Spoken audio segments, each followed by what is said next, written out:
my job is now to connect the vision and technology that Sujay talked about with results for you. And I want to give you an opportunity to do a reality check on me.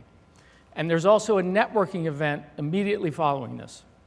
If I could ask, if you have deployed this technology in production, customer or partner, raise your hand so the other people can see you. Because then I'm going to ask you to keep me straight tonight and see if you got these results. So you can hear it from the horse's mouth. I also want to acknowledge my colleague, Gordon McIntosh, who runs our channel program. Gordon, wherever you are, holler out, because I want to make sure our partners know you're here with us. Let me start with what I think is so fundamental. Your company's digital transformation begins with a network, full stop. Our job is to do three things for you better than any technology in the market. We can help you deploy a network faster, with fewer mistakes, at lower cost than any other technology in the market, full stop. You're going to hear from Amazon today about how they do it. Fortune 1 deploys as many as 2,000 to 3,000 of our access points every night. Dartmouth College deployed 2,000 in a weekend. It's an incredibly efficient and effective way to deploy networks and get results faster. The second thing, and I think probably even more important from a connectivity standpoint, is you're going to live with this network for the next 5 to 10 years. And if you're like most people, your day starts with firefighting and ends with firefighting. What we're going to talk about is how we can almost eliminate network trouble tickets. That is what you'll hear from the CIO at ServiceNow in the race to zero. We wanted zero from the network. Then when you do have one, we want to help you find and fix that problem 90% faster than you do today. What would that mean for your business if you were able to do that? And then the last thing I want to talk about is really how do we drive outcomes? Your company is transforming to deliver better business results. We're working with the largest healthcare provider in the world. They operate over 2,000 very large hospitals. And yes, they bought us for connectivity, and yes, Wi-Fi is critical in a hospital. But what is driving adoption is changing the patient experience. They wrote an app using our open APIs that is basically Uber for a wheelchair. Saved doctors and patients a lot of time and money. They wrote an app that did Google Maps indoors to help the patient navigate the corridors of the hospital. Try doing that with just Wi-Fi. It won't work. They actually changed patient care for people with Alzheimer's that previously were locked into a part of the building. Difficult for patient, their families, and staff. We changed that completely. Think about the problem that brick and mortar retailers have. They have all the expense of the store, and all of us go to an electronics retailer, we walk to the back of the store, we look at all the TV screens, and what do while we're looking? We pull out our phone and we engage with an e-commerce retailer. How do you compete with that if you're a retailer? We provide that capability. Their app will know who you are and where you are, just like the e-commerce company does, and allow them to compete. But it's happening everywhere. We're working with the #1 university in the world, the most prestigious in the world. They have the same concern that every other university has, and that is how do they retain people and graduate them? How can the network deliver a better experience for the student? How could they take class attendance? How could they know whether a student was engaged? And if they weren't, help them out. This technology can do that, and we'll talk about how. So it really is about delivering better outcomes, not just better connectivity. And to understand the perspective that Sujay shared with you, I think you need to know a little bit about the story of Mist and why the magic with Juniper has been so intense. So Juniper acquired Mist just over 3 years ago. But if you want to understand the story, we've got to go back 20 years. And I'm going to ask Bob Friday over here to stand up. Bob, stand up and wave so everybody knows you. Bob Friday is Sujay's co-founder, but 20 years ago, he founded a company called Airspace. And if you go back this far with Jeff and I and Bob, you'll know back then there were really 3 companies. There was Trapeze, Aruba, and Airspace. And Jeff, who runs marketing, and I saw an opportunity. We joined Bob early on. And then in March of 2005, something big happened.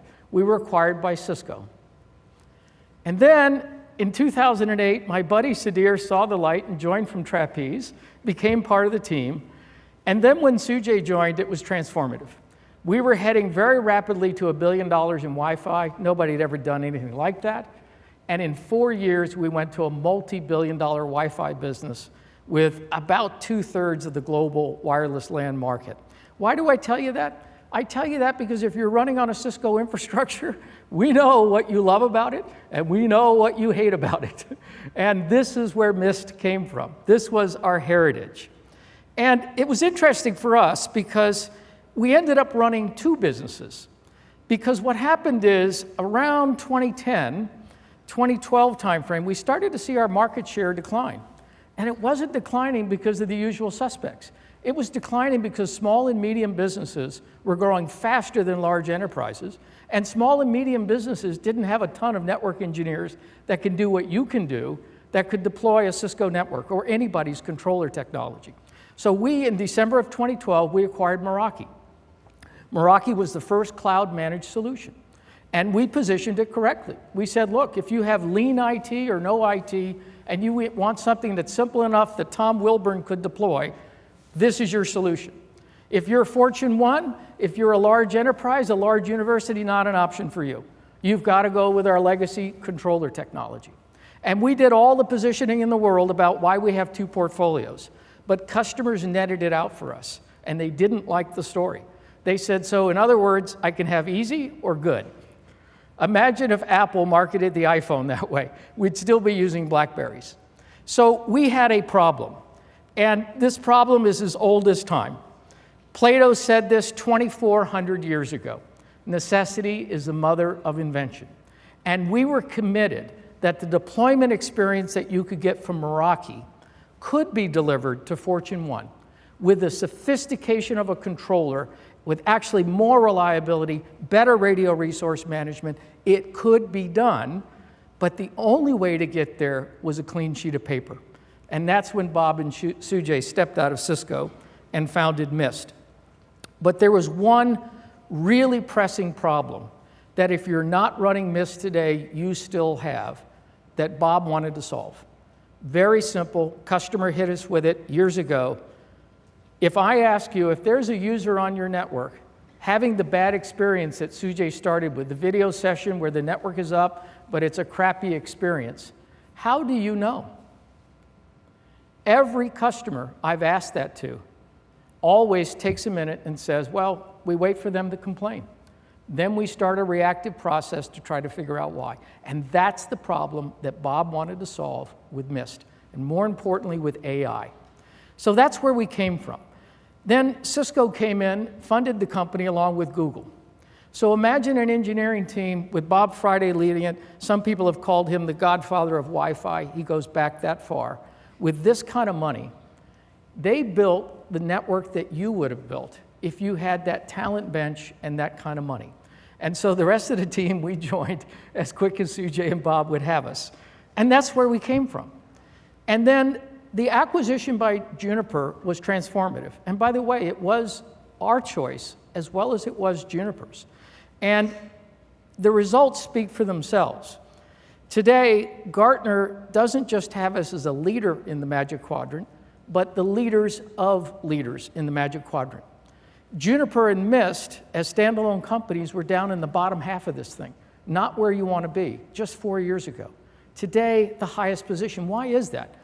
Juniper was number 2, second to only Cisco, in the large enterprise switching market in the US. In my opinion, the only other enterprise-grade switching platform. And we saw that. And we said, you know, we could integrate that because it's an open architecture, Junos. We could get that up and running in the cloud with AI really fast. And we were right. And that's what drove this. Now, I won't speak for Mike, but my opinion is that Gartner moved us as far and fast as they did because of customer feedback. Today, 3 of the 4 largest companies in the world are running Juniper Mist for wired and wireless. 3 of the 4 largest companies in the world. And the feedback from customers, more 5-star scoring from anybody in the industry, and that's why I didn't hesitate to stand on stage and say, raise your hand if you've deployed, and encourage anybody else in the room to talk to them. But I want to call your attention to an MQ you may not have seen. On the left, I've got wired and wireless, the networking MQ. On the right, Gartner has another MQ. Some people call this for OT. This is a network of location services vendors. When I talked about the business outcomes in a hospital, a university, a retailer, it depends on us having context. This is the network your facilities guy wants to buy. This is the network that the team that pays for real estate. Did you know that in most companies, after payroll, the #1 expense is real estate? We just won the 4th largest bank in the world, and their real estate team came in on it and said, you know what we're worried about? Post-pandemic, how is our space being used? Do we have too much, too little? Where are people? Does the conference room need to be big enough for 4 people or 10 people? Was there 1 guy in it all day or 10 guys in it all day? Those are real impactful questions. And Gartner is capturing here the companies that do location services. What I want you to note is that Juniper is the only company that's a leader in both MQs. And that's important because we're delivering an integrated solution, connectivity, plus these rich location services. Cisco is here, not a leader in this MQ, and every other company here is a partner in our ecosystem to deliver these services to you. I'll come back to you for why that's so important in just a second. But I want to talk to you about the outcomes that our customers are telling us about. Sujay showed you that graph where we integrated support and our AI team. It was all about producing better outcomes. We're working with the largest logistics company in the world, deployed in more than 130 countries around the world.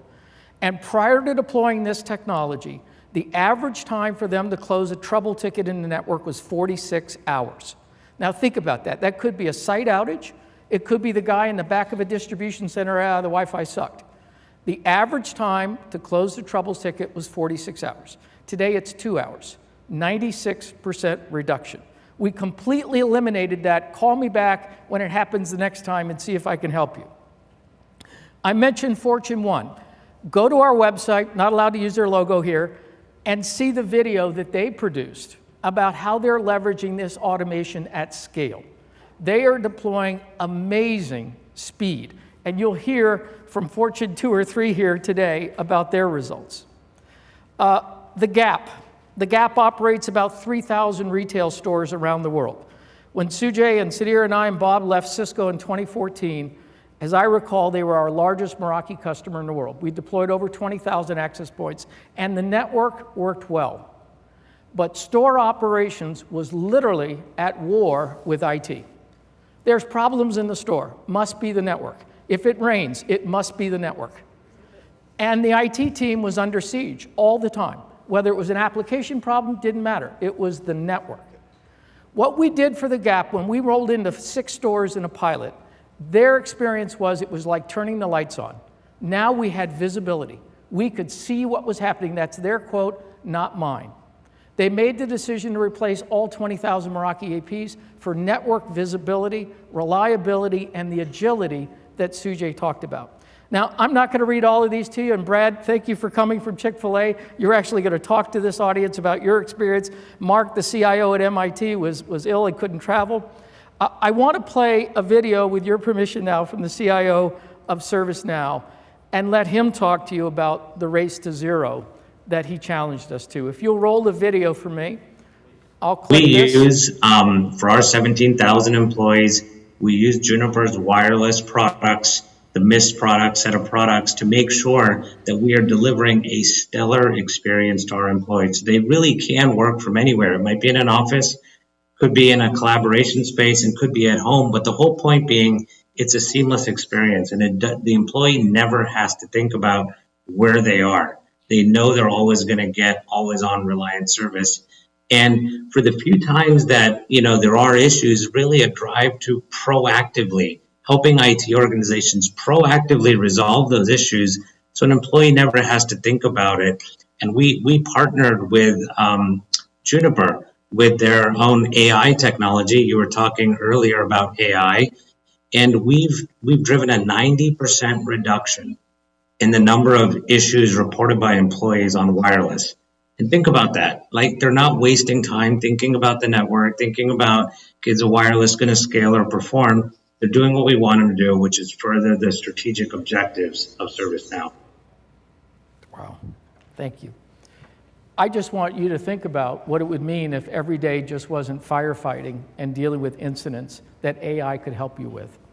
And I'll close with just 2 slides. I want to set the stage for the demonstrations that Sudhir and others will show you about what are we doing that's so fundamentally different? What was behind the vision that Bob had? And what we noticed was every vendor in the industry knows how to manage routers and switches and APs, but nobody had visibility real time into the client experience. So when Bob and Sujay founded the company, they thought they may be able to just do a software company and work on anybody's APs. But you couldn't get the data to feed the AI engine without building the AP.